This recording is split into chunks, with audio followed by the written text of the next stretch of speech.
नई नई शादी के बाद ये मेरी पहली रसोई थी। दादी के कहे अनुसार मैं उस सुबह जल्दी उठ गई थी।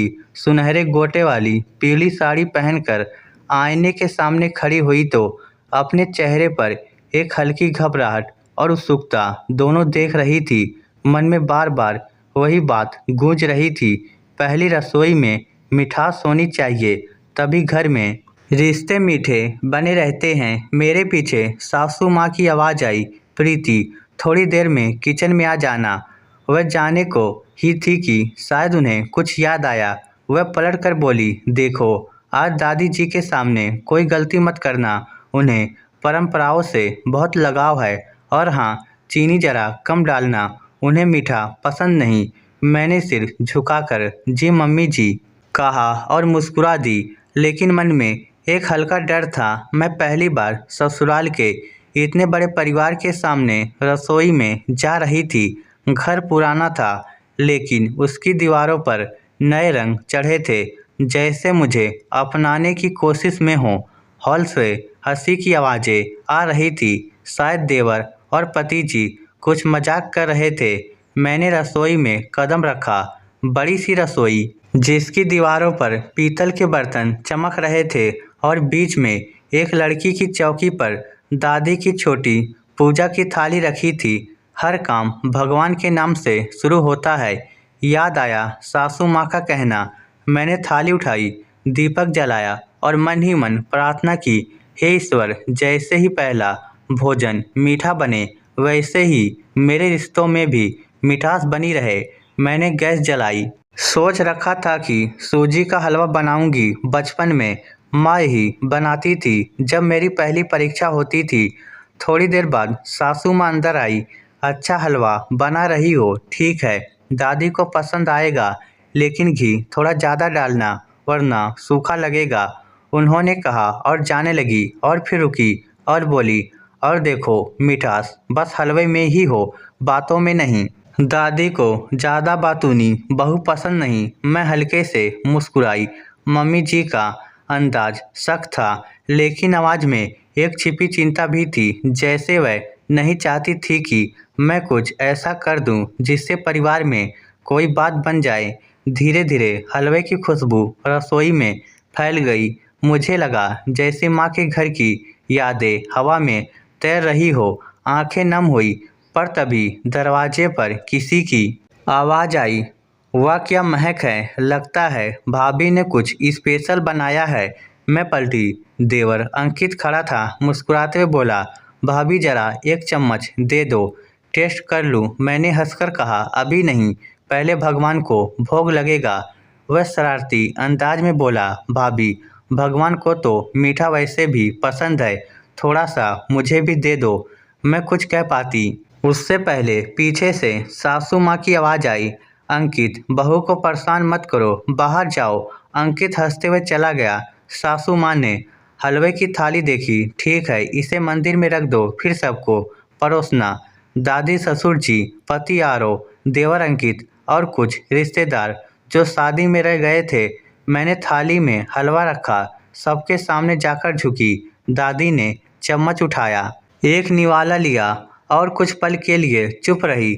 मेरे दिल की धड़कन बढ़ गई। फिर उन्होंने कहा, बहू, मिठास थोड़ी ज़्यादा है, लेकिन दिल से बनाई है, यही बात सबसे प्यारी लगी। सब हंस पड़े। आरव ने आंखों से इशारा किया, जैसे कह रहा हो, टेंशन खत्म। मेरा मन हल्का हो गया, लेकिन तभी एक आवाज़ आई, बहू, जरा इधर आना। ये दादी की आवाज़ थी, लेकिन गंभीर, प्यार भरी। मैं उनके पास गई। उन्होंने हाथ पकड़ते हुए कहा, देखो बेटा, रसोई में हाथ का स्वाद तो सब सीख ही लेते हैं, पर मन का स्वाद सीखने में व्यक्त लगता है। आज तुमने जो बनाया उसमें मन की मिठास थी, इसे कभी खोना मत। उनकी आंखों में अपनापन था। मैंने उनके पाँव छुए।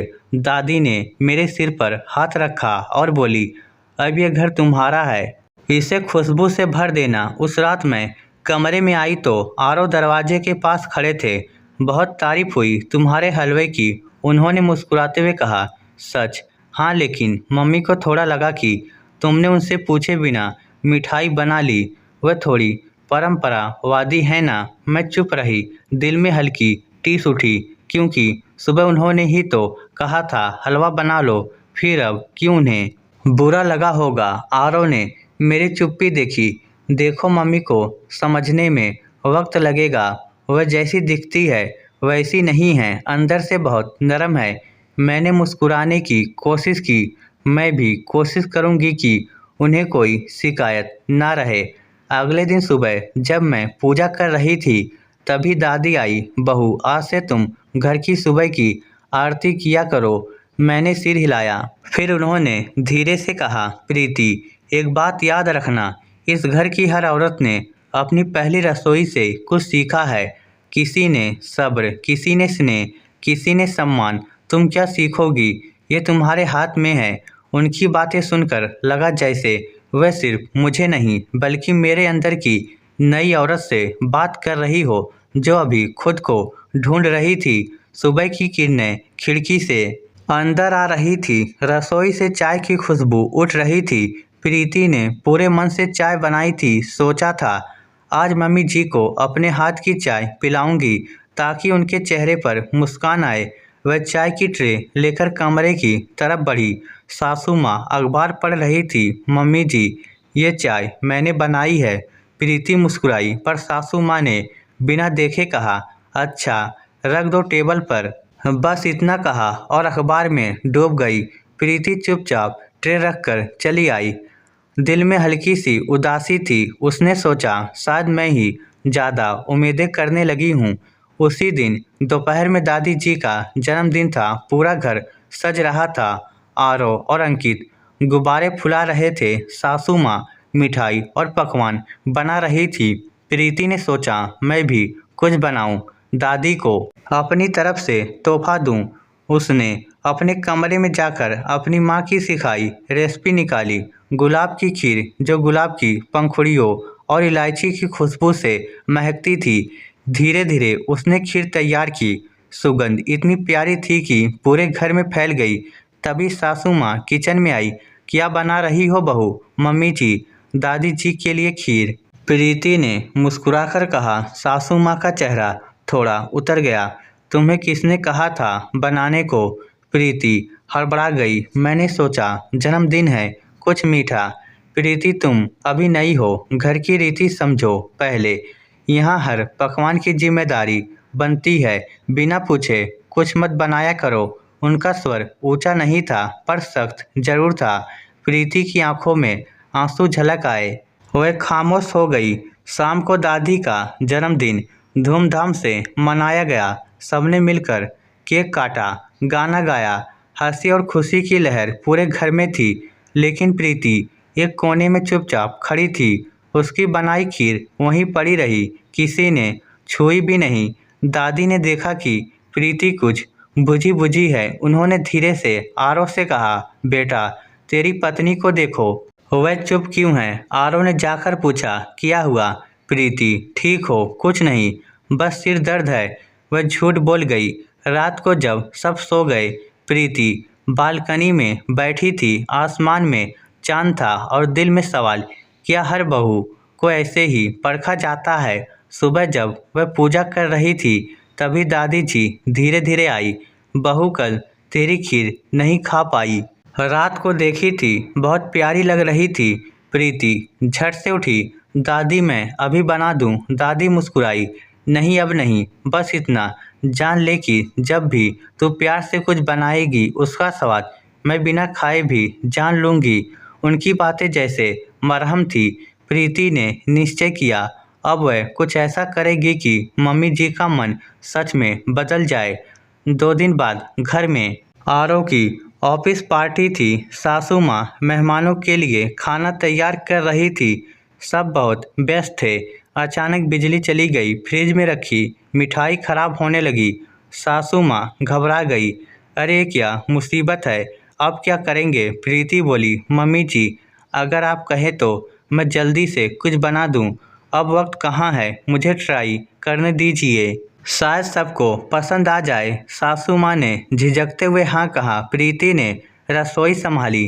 थोड़े बिस्किट, दूध ड्राई फ्रूट और चॉकलेट से उसने क्विक मिठाई तैयार की। बिस्किट, चोको बाइट्स 15 मिनट में जब उसने मिठाई परोसी, सब मेहमानों ने वाह वाह कर दी। आरव ने कहा, मम्मी देखिए, प्रीति की रेसिपी तो सबको बहुत पसंद आई। सासू माँ हैरान रह गई।